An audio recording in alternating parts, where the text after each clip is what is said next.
Mais de 600 pessoas em 7 distritos da província de Sofala estão enfrentando uma crise alimentar que dura cerca de 3 anos. A irregularidade das chuvas tem contribuído para uma fraca produção agrícola e a situação tende a piorar. Muitas dessas pessoas têm acesso a apenas uma refeição por dia, composta basicamente por farelo, legumes e frutos obtidos nos rios. Para aliviar a fome, a população afetada tem recorrido a frutos da época, como melancia e cana-doce. A senhora Pablo Albino diz que o nica, um fruto silvestre local, tem sido a principal fonte de alimentação. Njala basi anda kutabuka vanhu vakaya. Njala kuja antu saja goche, galoni ya goche 30. Galoni ya goche. Divinaja antu vanhu vakaya. Goche nanji. Goche nica. Nica. Nica é uma fruta aquática. Tira-se na água. Vai na água, mergulha, começa a palpar embaixo da água.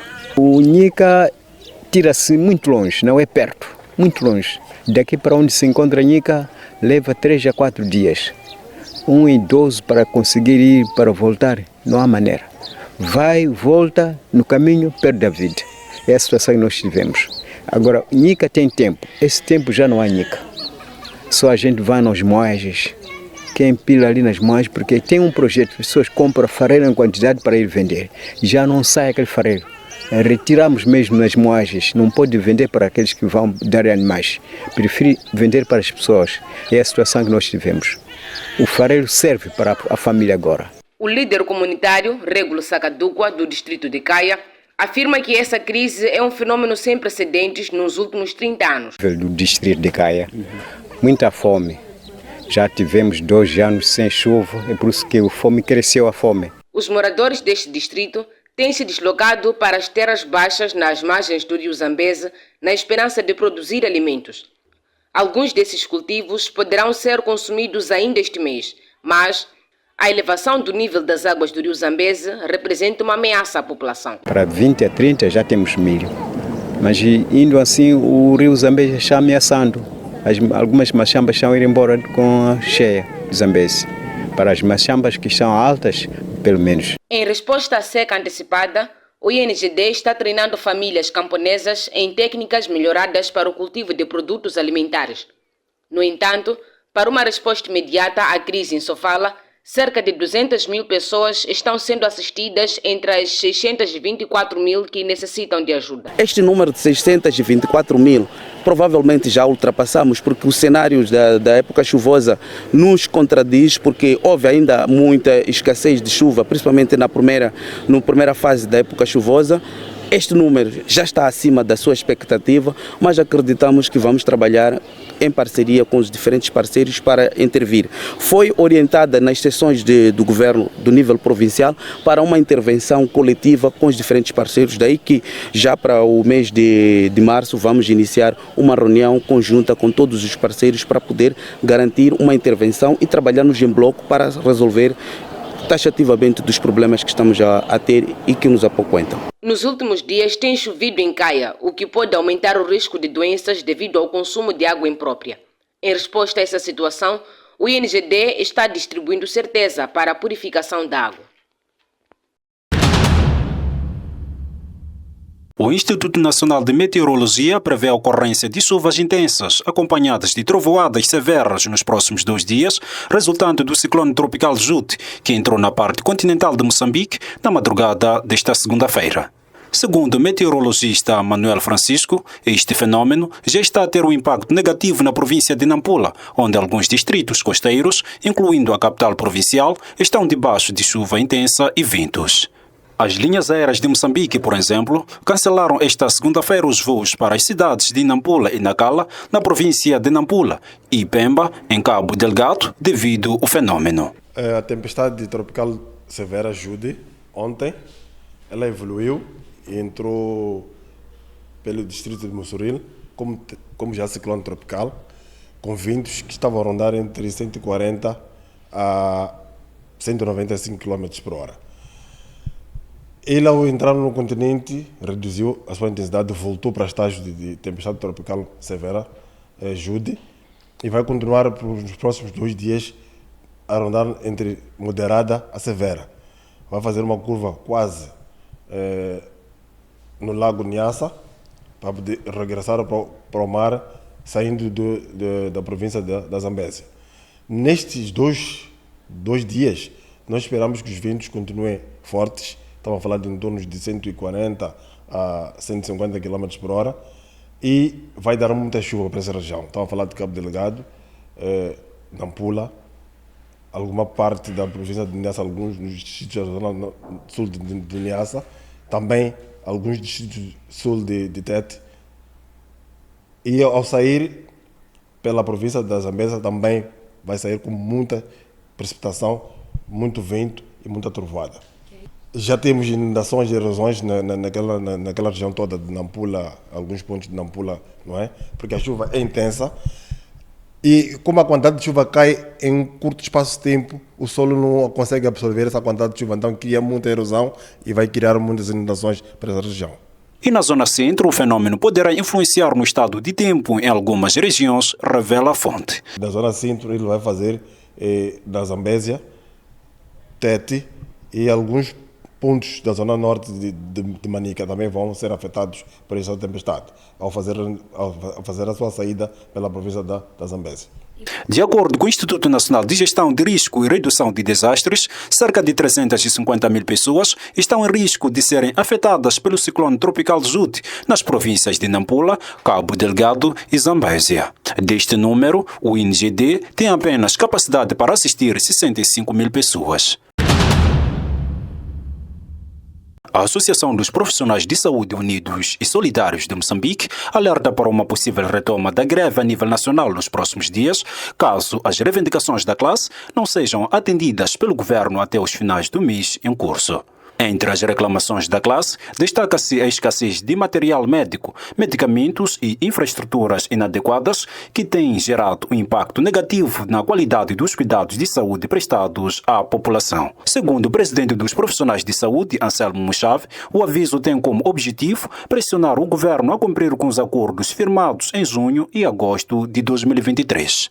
Desta forma, informamos que, caso o próximo salário do mês de março de 2025 venha sem concretização dos acordos e sem clareza naquilo que é o pagamento das horas extraordinárias, turnos, exclusividades, reenquadramento definitivo e observância da nossa carta reivindicativa, nós iremos paralisar as nossas atividades de uma forma como o povo moçambicano sabe que nós fomos os pioneiros nas manifestações a fechar as unidades sanitárias.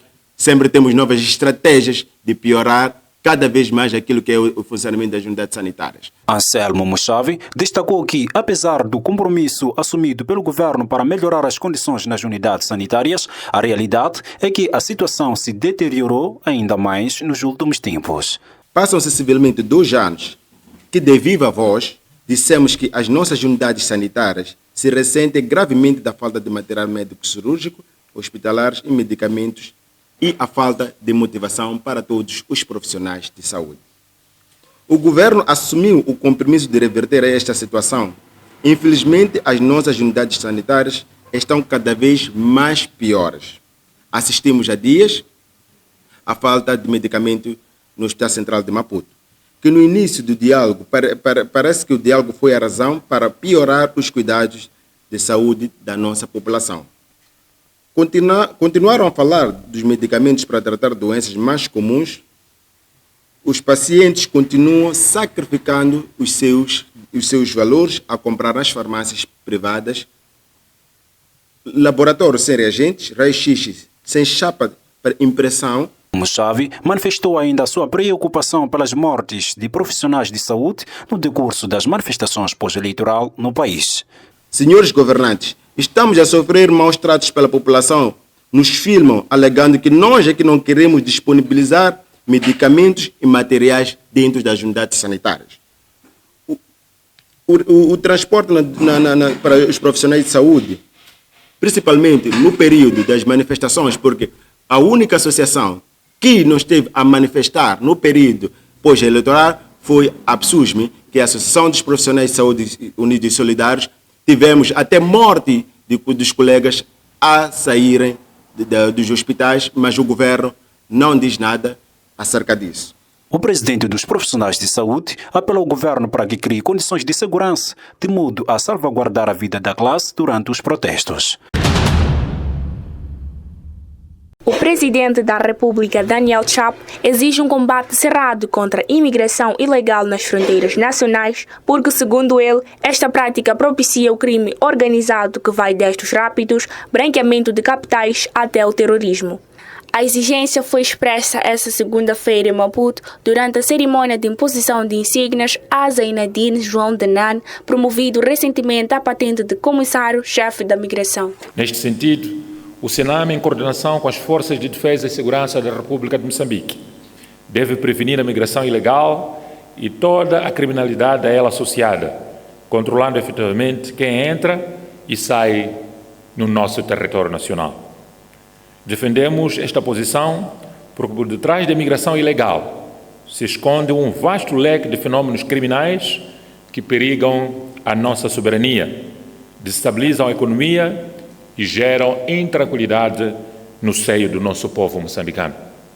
Referimos-nos, por exemplo, ao terrorismo e ao crime organizado transnacional, atos que se manifestam através de raptos, de tráfico de drogas, de pessoas e de órgãos humanos, de extração ilegal de recursos da fauna e flora, do branqueamento de capitais, entre outros males que devem ser prevenidos e implacavelmente combatidos. Para o presidente da República, o sucesso desta missão passa a pôr fim à corrupção no processo de emissão de passaportes. O primeiro passo para o combate desses crimes passa por se barrar a entrada de seus praticantes no nosso país, através de uma atuação profissional e patriótica e de todos os moçambicanos e não só, principalmente do Sename. Por exemplo, nos processos de emissão de documentos de viagem e de controle do movimento migratório, principalmente a emissão dos nossos passaportes. Senhor Ministro do Interior, caro patenteado, em relação à nossa pretensão de tornar o Sename a excelência de hospitalidade para todos que procuram a nossa pátria amada, o comissário-chefe da migração, que bem conhece o setor, tem a missão de incutir nos membros da instituição as melhores formas de ser, de estar e de lidar com os cidadãos que demandam os serviços do setor e, sobretudo, combatendo a corrupção. O desafio de Daniel Chapo foi prontamente aceito pelo Zainadine Danan, mas pediu a colaboração de todos para que a missão tenha sucesso. Primeiro, ter em conta a questão do bom atendimento. Então, começaremos por aí, porque para nós combatermos a corrupção, primeiro temos que começar por um bom atendimento. Então, um bom atendimento e depois também questões morais da própria força, falou muito bem em questões de progressões e ver questões internas acima de tudo. E depois vem lá uma estratégia que a instituição tem, um plano de combate à corrupção, implementar um plano institucional e pôrmos em prática. A promoção de Zainadine João Danan à patente de comissário-chefe da migração, segundo o presidente da República, insere-se no âmbito das mudanças que estão a ser feitas a nível do aparelho do Estado, visando a melhoria de qualidade dos serviços e atendimentos neste setor. A província de Cabo Delgado tem sido significativamente impactada por conflitos violentos nos últimos 7 anos, impulsionado por grupos terroristas, resultando no deslocamento de mais de 720 mil pessoas. A insurgência foi marcada por ataques severos, incluindo decapitação, sequestro e destruição de infraestruturas públicas e privadas, gerando medo e trauma generalizado entre a população local. Para garantir o fortalecimento da resiliência comunitária, a Organização Internacional para as Migrações e a Embaixada de Japão lançaram esta sexta-feira em Maputo um projeto avaliado em cerca de 11 milhões de dólares norte-americanos para reforçar a segurança e o policiamento comunitário em Cabo Delgado nos próximos 36 meses. O projeto irá atuar em 3 principais áreas. Primeiro, estabelecer estruturas comunitárias que se conectam em aplicação da lei, criando um sistema bidirecional de compartilhamento de informações. Segundo, construir confiança entre a aplicação da lei e as comunidades por meio de engajamento positivo e capacitação. E terceiro, construção e reabilitação de esquadros de polícia e de infraestruturas nos postos fronteiros para aumentar a capacidade operacional e a segurança. Por sua vez, o embaixador de Japão em Moçambique, Keiji Amada, avançou que vai melhorar a gestão de fronteiras e aumento da capacidade das forças de segurança locais. O projeto assinado hoje com a OIM também tem como objetivo a reconstrução e a melhoria da segurança na província de Cabo Delgado. O mesmo inclui reconstrução e a criação de novas delegacias de polícia e escritórios de controle de fronteiras dentro da província, além da capacitação da Polícia da República de Moçambique e do Serviço Nacional de Migração e do Serviço Nacional de Investigação Criminal. Através dessas iniciativas, busca-se fortalecer a capacidade de combate ao crime, incluindo nas áreas fronteiriças, e a melhorar a relação entre a polícia e as comunidades locais. O projeto, ora assinado, foi testemunhado pelo governo moçambicano, representado pelo Ministério da Defesa, que não demonstrou disponibilidade para prestar algum depoimento à imprensa. Refira-se que do projeto serão beneficiados de forma direta 100 conselhos comunitários de segurança, representando cerca de 3 mil, e indiretamente 280 mil membros das comunidades de Moeda, Palma, Mocimboa da Praia, Muedumbe, Macomia, Kisanga, Negomano e Ibo. A Federação Moçambicana de Basquetebol confirmou esta segunda-feira em conferência de imprensa a repescagem da Seleção Nacional Sênior Feminino e para participar no Afrobasket 2025. O convite da FIBA África surge depois de Moçambique ser eliminado na final regional pela Angola por 1 ponto de diferença, no conjunto de 2 jogos disputados entre as duas seleções em Angola. E Paulo Mazavila, presidente da Federação Moçambicana de Basquetebol, destaca também o apoio do governo moçambicano nas garantias dadas pelo Executivo, tendo em vista a participação de Moçambique na competição africana. Só para frisar que contou muito a carta do conforto do governo, porque a FIBA queria garantias. A FIBA queria garantias de que Moçambique, em caso de receber o Wilcar, tinha condições de facto de participar no Afrobasket. Portanto, nós entramos em contato com o governo, com a Sua Excelência, o Ministro da Juventude e Desportos, Caifedino Manasse, que não hesitou e não perdeu tempo, deu-nos a carta em tempo recorde, a carta de conforto, a garantir que sim, Federação, nós como governo estamos convosco e vamos trabalhar juntos em busca de soluções para garantir a participação da Seleção Nacional. É confirmada a participação de Moçambique, agora só resta garantir todos os recursos necessários e para toda a logística e planos de trabalho que incluem um estágio pré-competitivo na Turquia. Olha, o nosso plano de atividade para esta campanha, de facto, inclui um estágio.